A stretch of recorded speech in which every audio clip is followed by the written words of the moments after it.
फिलिस्तीनियों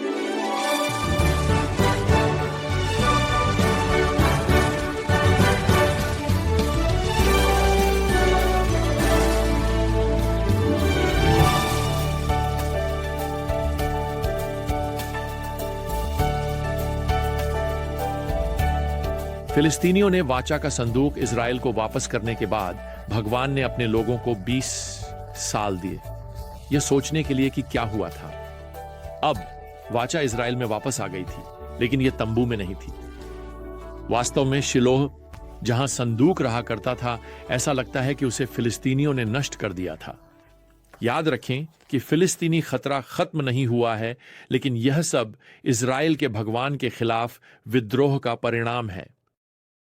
शमूएल अंततः लोगों को एकत्रित करता है और कहता है, यहां 1 शमूएल 7 और पद 3 में, यदि आप पूरे दिल से भगवान की ओर लौट रहे हैं तो अपने बीच से विदेशी देवताओं और आश्तारोत को दूर करें और अपने दिल को भगवान की ओर निर्देशित करें और केवल उसकी सेवा करो और वह तुम्हें फिलिस्तीनियों के हाथ से छुड़ाएगा।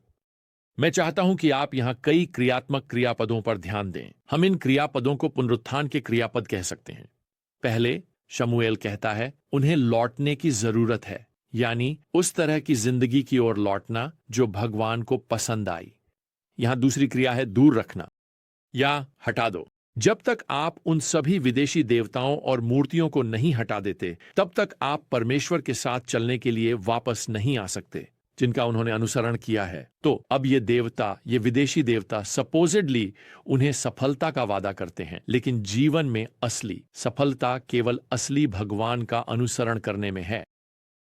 यहां तीसरा क्रियात्मक क्रियापद है अपने दिल को निर्देशित करना।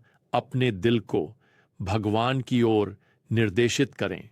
आप देखिए, सच्चा पश्चाताप और भगवान के प्रति प्रतिबद्धता सतही नहीं होती, यह सीधे दिल तक जाता है। जीवन का आंतरिक जुनून भगवान के पीछे दौड़ने का बन जाता है। यहां चौथा और अंतिम क्रियात्मक क्रियापद है सेवा करना। इजराइल को भगवान की सेवा करनी चाहिए। आप देखिए, यह भगवान की महिमा को सुबह उठने और दिन बिताने का मुख्य कारण बनाने से संबंधित है। आपके लिए और मेरे लिए भी यही। शमूएल यहां जोशुआ की तरह बहुत लग रहा है ना? इस दिन चुनो कि तुम किसकी सेवा करोगे। जोशुआ 34:15। देखिए, शमूएल के माध्यम से भगवान ये वादा कर रहे हैं कि यदि इजराइल पश्चाताप करता है, लौटता है, उसकी पूजा करता है, उसकी सेवा करता है, तो वह उन्हें फिलिस्तीनियों से छुड़ाएगा। और लोगों की प्रतिक्रिया यहां पद 4 में दी गई है। उन्होंने बाउल और आश्तोरेत को हटा दिया और उन्होंने भगवान की सेवा की।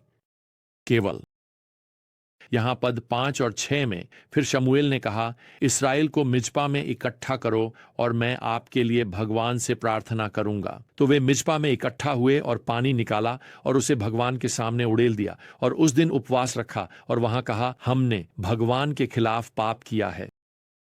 अब यहां पानी उड़ेलना विनम्रता का एक चित्र है। वे अपने आप को, अपने गर्व को खाली करने की तस्वीर बना रहे हैं। वे भगवान की मदद की आवश्यकता को स्वीकार कर रहे हैं। तो फिलिस्तीनी इस इजरायली लोगों के इस बड़े इकट्ठा होने के बारे में सुनते हैं। वे मानते हैं कि इजराइल हमले के लिए तैयार हो रहा है, इसलिए वे अपनी सेना इकट्ठा करते हैं और युद्ध के लिए तैयार होते हैं।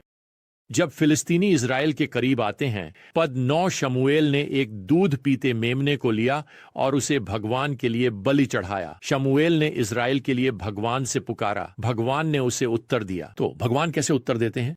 अगला पद हमें बताता है, भगवान ने गर्जना शुरू किया। उस दिन एक प्रचंड आवाज के साथ फिलिस्तीनियों के खिलाफ गरज उठी और उन्हें भ्रमित कर दिया और वे इजराइल के सामने हार गए। यह अलौकिक गरज फिलिस्तीनी सेना को आतंकित कर देती है। यह उनके पूरे युद्ध योजना को भ्रमित कर देता है। स्पष्ट है, किसी न किसी प्रकार की अलौकिक शक्ति इस्राएल के पक्ष में है और इस्राएल की सेना उन्हें युद्ध में हरा देती है। लेकिन इसे यहां मत छोड़िए। इस दिव्य हस्तक्षेप का कारण क्या था? यह इस्राएल का पश्चाताप करना और भगवान की ओर मुड़ना था। यह लड़ाई पहले ही उनके घुटनों पर लड़ी और जीती जा चुकी थी, कहने का मतलब है।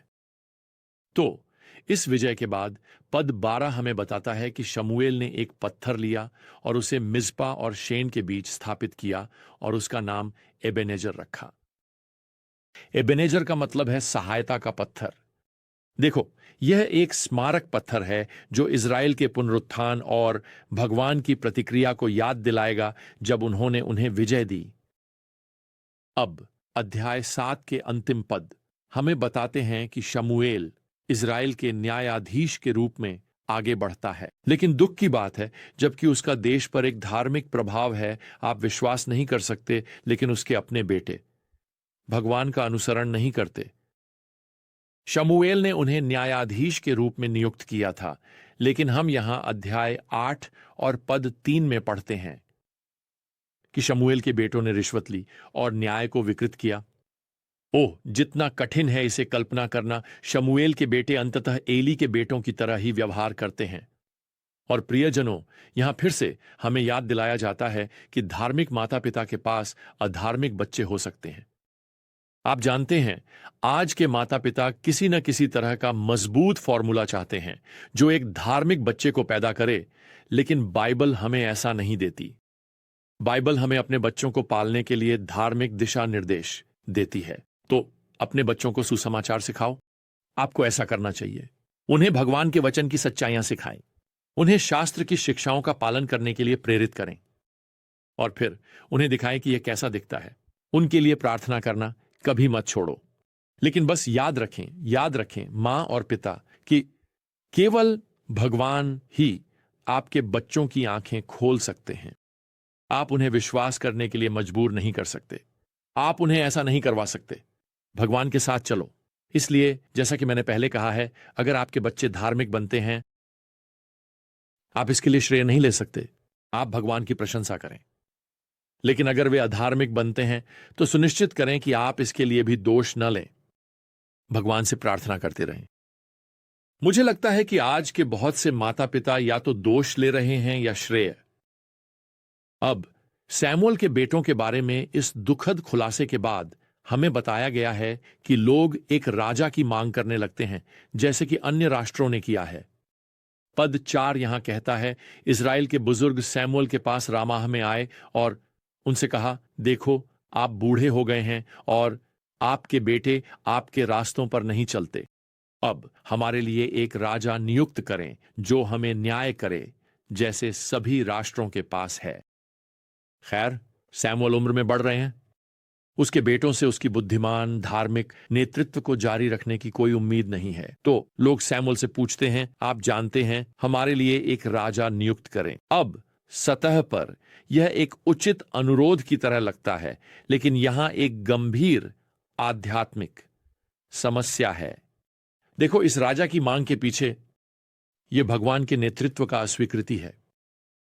बाद में अध्याय 12 और पद 12 में सैमुअल इज़राइलियों को याद दिलाने वाले हैं। आपने कहा, एक राजा हमारे ऊपर राज्य करेगा, जबकि भगवान आपका राजा था। देखिए, भगवान इज़राइल के राजा थे और जब तक वे उनका अनुसरण करते रहे, वह उन्हें मार्गदर्शन, सुरक्षा प्रदान और उनके लिए लड़ते रहे।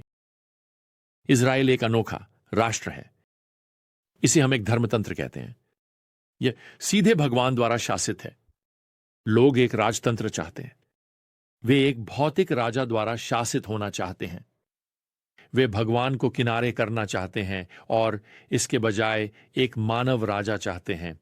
भगवान यहां सैमुअल से कहते हैं पद 7 में, लोगों की आवाज का पालन करो, जो कुछ भी वे तुमसे कहें, क्योंकि उन्होंने तुम्हें अस्वीकृत नहीं किया है।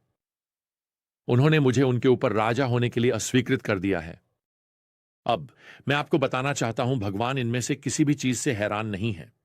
वास्तव में अपनी संप्रभु योजना में वह इज़राइल की राजतंत्र स्थापित करने की पापी इच्छा का उपयोग करके राजा डेविड को उठाने जा रहे हैं और वह आने वाले राजा की तस्वीर बनाएंगे जो एक दिन डेविड के सिंहासन पर बैठेगा। आप देखिए, पूरे इतिहास में भगवान की संपूर्ण योजना पापी मानवता द्वारा नष्ट नहीं किया जा सकता।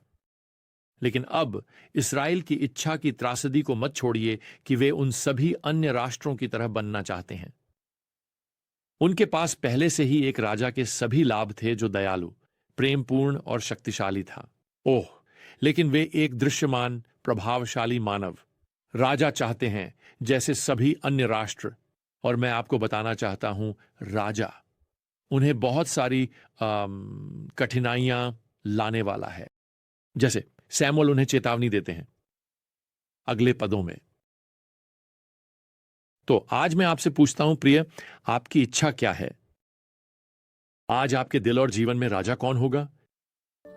और मैं आपको बताना चाहता हूं, केवल एक ही राजा है जो आपको क्षमा, संतोष, उद्देश्य और जीवन में अर्थ दे सकता है।